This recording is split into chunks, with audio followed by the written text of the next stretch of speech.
Why does being emotionally strong so often feel like emotional emptiness? Why do the people who seem to handle everything quietly feel the most alone? The answer isn't what you think, and it has almost nothing to do with strength. If you've ever been the one who stays calm while everything falls apart, if you've ever been the one people lean on but never really see, if you've ever wondered why your strength doesn't feel empowering but heavy, this is for you.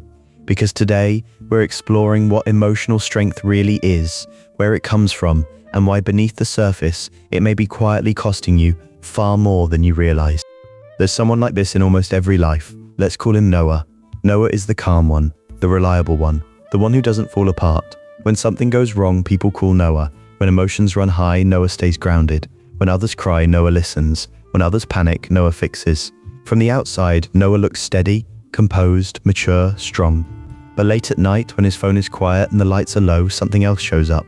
A strange emptiness, a dull pressure in his chest, a tiredness that sleep never touches. Noah doesn't feel sad exactly, he feels disconnected, like he's watching his own life through glass. He struggles to name what he feels, struggles to want things, struggles to believe anyone would really want to hear what's inside him anyway. He tells himself he's fine, because he always has been. But sometimes he wonders why being emotionally strong feels so lonely, and why it feels like he's slowly disappearing inside his own life. Here's the question most people never ask. What if emotional strength, as you learned it, was never about strength at all? What if it was about survival? And what if the very thing that protected you is now the thing quietly draining you? Most people think emotional strength means resilience, stability, control. But psychologically, what we often call emotional strength is something else entirely.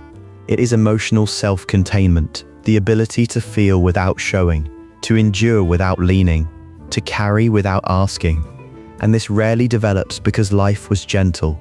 It develops when emotional expression didn't feel safe, when vulnerability felt useless, when needing someone led to disappointment, chaos, or shame. Sometimes it forms in childhood, in homes where emotions overwhelmed the room, where a parent was unpredictable, where pain had no space, where you learned very early that someone had to stay composed. Sometimes it forms in environments where feelings were dismissed. Don't be dramatic, handle it yourself, you're too sensitive. And sometimes it forms after betrayal, after being vulnerable and realizing no one came, after being honest and learning it cost you connection. So the nervous system adapts, it quiets emotional signals, it tightens expression, it trains you to manage internally, not because you're strong, but because at some point you had to be. And here's what most people miss. This adaptation doesn't feel like fear, it feels like competence, it feels like maturity, it feels like being low maintenance. But inside the body, it is still a defense. Have you ever noticed how quickly you minimize what hurts you? How easily you say it's fine and mean it doesn't matter? How often you process alone, even when someone is sitting right next to you? That's not personality, that's conditioning. Your nervous system learned that connection is uncertain, but control is reliable. So it chose control. But control always has a cost. The first cost is emotional numbness. When you spend years dampening difficult feelings, you don't only mute pain, you mute joy, desire, longing, excitement. The emotional volume knob doesn't separate experiences, it turns down the whole system.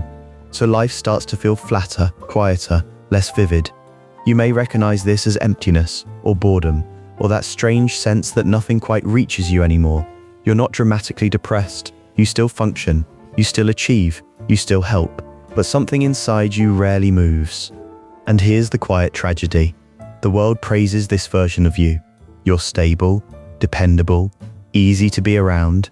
No one worries about you, no one checks on you, no one asks what you need, because you never seem to need. So the role deepens, and with it, the isolation. The second cost is invisible loneliness.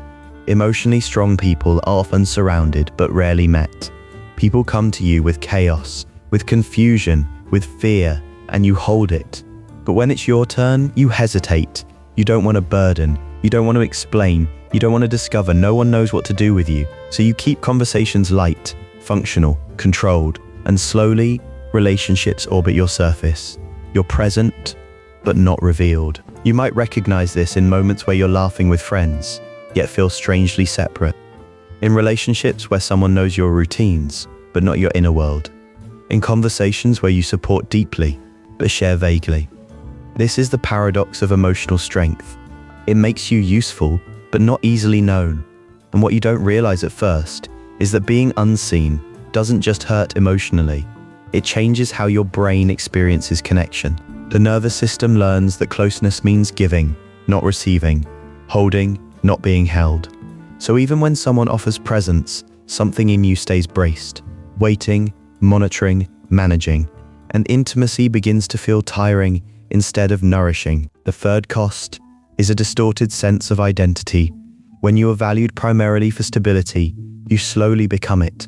You become the calm one, the rational one, the strong one. But beneath those traits, something fragile starts to happen. You lose access to your softer self, the part that doesn't know, the part that wants, the part that aches. You may struggle to answer simple questions. What do you need right now? What are you feeling? What would help? Not because you don't have needs, but because you were trained not to track them. So instead of inner guidance, you rely on roles: supporter, fixer, listener, problem solver. And when you're not needed, you feel strangely empty, because much of your sense of self has been built around being emotionally capable for others. Why does being emotionally strong often lead to emotional emptiness? Because the system that made you strong was never designed for fulfillment. It was designed for safety. The fourth cost is suppressed grief. Every adaptation carries unfinished emotion, unfelt sadness, unexpressed anger, unmourned loss, moments when you needed comfort and didn't receive it, times when you were hurt and had to move on too fast, relationships where something broke and no one helped you hold it. Those emotions don't disappear, they store.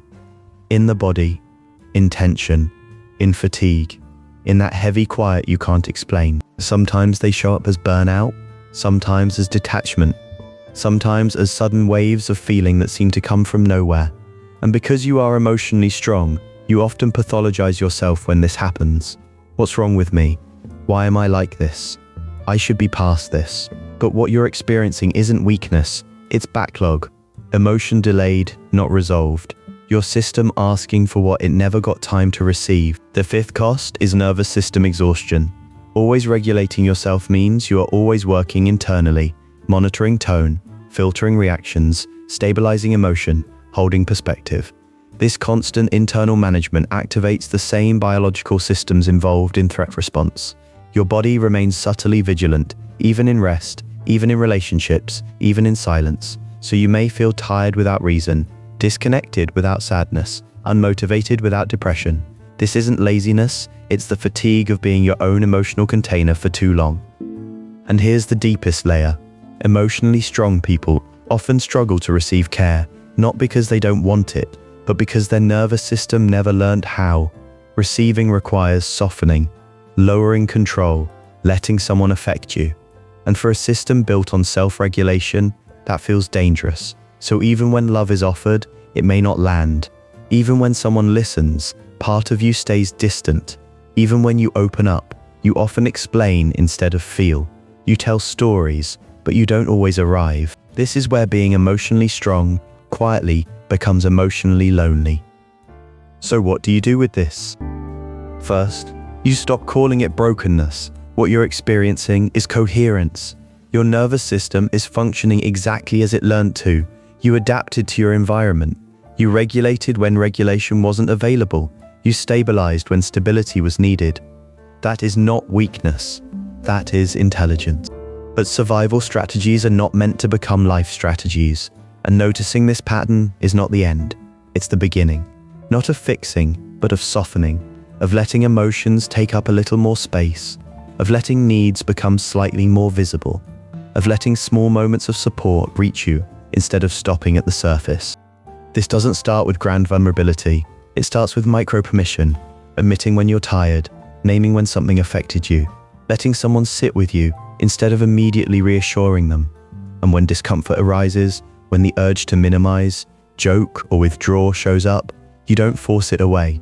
You notice it, because that urge once protected you, and now it's learning a new role. You are not late. You are not defective. You are not emotionally cold.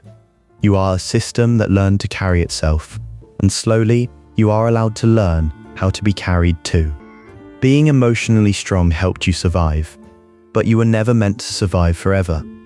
You were meant to be felt, to be met, to be known, and if this spoke to something quiet inside you, it means you're already listening, and that's where real strength actually begins.